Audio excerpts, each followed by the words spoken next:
ఇచ్చుకున్నారు మీకు తెలిసి కంటోన్మెంట్ అంతా కూడా కేంద్ర ప్రభుత్వ రక్షణ రంగంలో పనిచేస్తూ ఉంటుంది కాబట్టి మీకు ఏ లోటు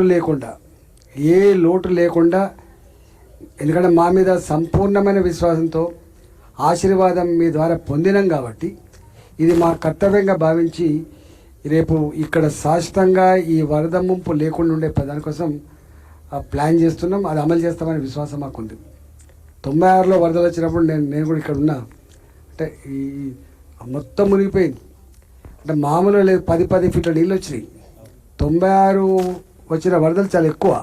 మళ్ళీ అంత వరదలు మళ్ళీ ఎప్పుడు రాలే.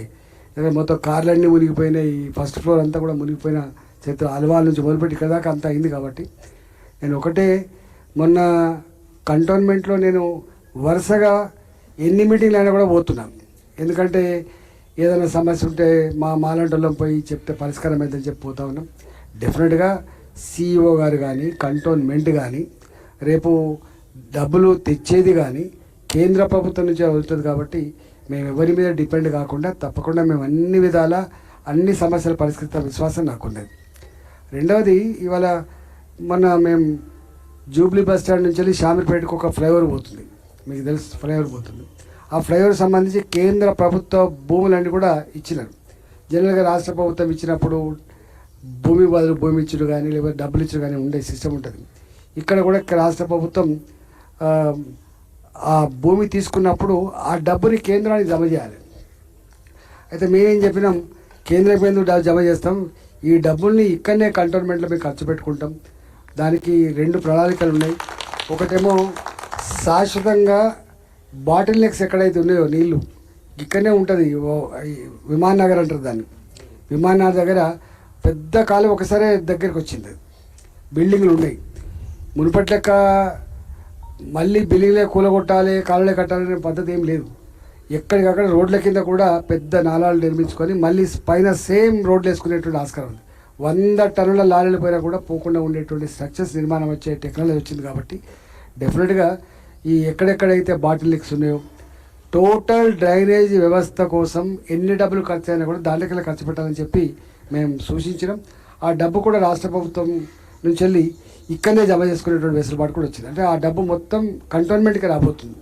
కంటోన్మెంట్ వాళ్ళు జమ చేయగానే ఇక్కడనే ఖర్చు పెట్టే ఆస్కారం ఉంది. రెండవది ఇంత పెద్ద పాష్ కాలనీలలో కూడా మీకు తెలిసి బస్తీలు ఉన్నాయి. ఇక్కడ బస్తీలు అంటే మరీ దారుణంగా ఉంటాయి. బస్తీలలో కొన్ని పాత ఇళ్ళు చూస్తే మనకే బాధ అవుతుంది. అంటే ఇంత గొప్ప కాలనీలు ఉండే ఈ పక్కకే మన ఇళ్లలో పనిచేసేటోళ్ళు, మన కూరగాయలు అమ్మేటోళ్ళు, మనకు పనులు అమ్మేటోళ్ళు వాళ్ళు ఉండే నివాస ఇళ్ళని చూస్తే చాలా బాధిస్తుంది. అంటే మనుషులే నాకు ఇట్లా ఉంటున్నారంటే వాళ్ళకు కూడా ఇక్కడ ఈ కంటోన్మెంట్ ఏరియాలో పెద్ద ఎత్తున డబుల్ బెడ్రూమ్లు నిర్మించే దానికోసం కూడా ఈ డబ్బులు ఖర్చు పెట్టాలని చెప్పి మేము భావించడం. నేను చాలాసార్లు ఇక్కడ కంటోన్మెంట్లో ఎలక్షన్స్ అప్పుడు నేను కూడా వచ్చేది.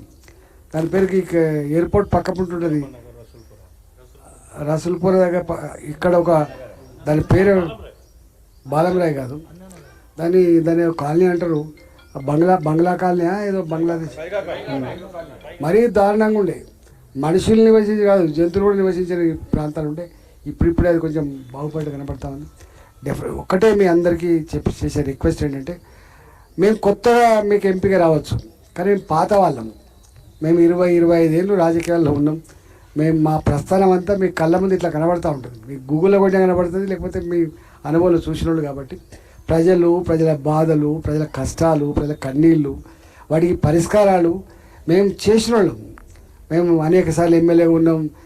రాష్ట్రం రాగానే తొలి ఆర్థిక మంత్రి నేనే ఉన్నా. కాబట్టి డబ్బుల కాడ అప్పుడు గొప్పగా బతికిన వాళ్ళ కింద లెక్క. ఆర్థిక మంత్రి అంటే దేనికి అడ్డం లేకుండా ఏదంటే అది 100 కోట్ల రూపాయలు శాంక్షన్ ఇచ్చిన స్థాయి నుంచి వెళ్ళి ఇవాళ ఎంపీ అయినా. కాబట్టి కేంద్రంలో డెఫినెట్గా మొత్తం చేయకపోయినా కంటోన్మెంట్ మాత్రం చేయగలిగే స్థాయి ఉన్నది మనకి మొత్తం.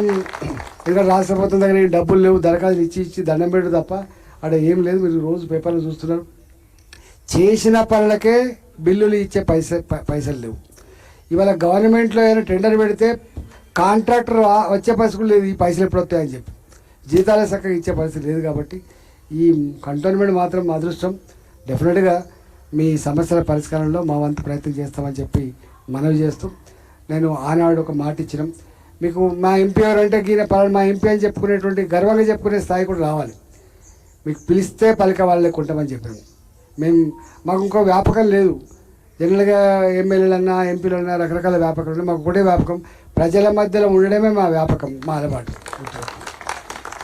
కానీ సమస్యకు పరిష్కారం చెప్పడమే మా కర్తవ్యం ఉంటుంది. కాబట్టి మాకు ఈ ఈ వీళ్ళు ఓట్లు వేసిండ్రు, వీళ్ళు ఓట్లు వేయలేదు, ఈ కాలనీ మాది, ఈ కాలనీ మాది కాదు, ఈ వర్గం కోసమో కులం కోసమో కాదు, అందరినీ కడపలో పెట్టుకొని అన్ని వర్గాల ప్రజల సమస్యల పరిష్కారమే, అన్ని ప్రాంతాల సమగ్ర అభివృద్ధి మా ఎజెండాగా ఉంటుంది. కాబట్టి డెఫినెట్గా ఆ ఆచరణ మీకు కనపడదని చెప్పి మనవి చేస్తున్నాం.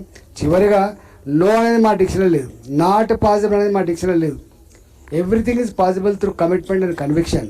కాబట్టి డెఫినెట్గా మీ ఎక్స్పెక్టేషన్ తగ్గట్టుగా మా పని విధానం ఉంటుందని చెప్పి మనం చేస్తున్నాం. ఇక మా నర్మదా అయితే మీ చుట్టూ తిరుగుతూనే ఉంటుంది, మా మల్లికార్జున ఇక్కడ మీ ఇళ్ళ చుట్టూ మీ వాడకట్టు తిరుగుతూనే ఉంటుంది. కాబట్టి పిలిస్తే పలికే నాయకులుగా ఉన్నారు. కాబట్టి డెఫినెట్గా నేను కూడా మీకు తోడుగా అండగా ఉంటా అని చెప్పి మాటిస్తూ సెలవు తీసుకుంటాను. నమస్కారం.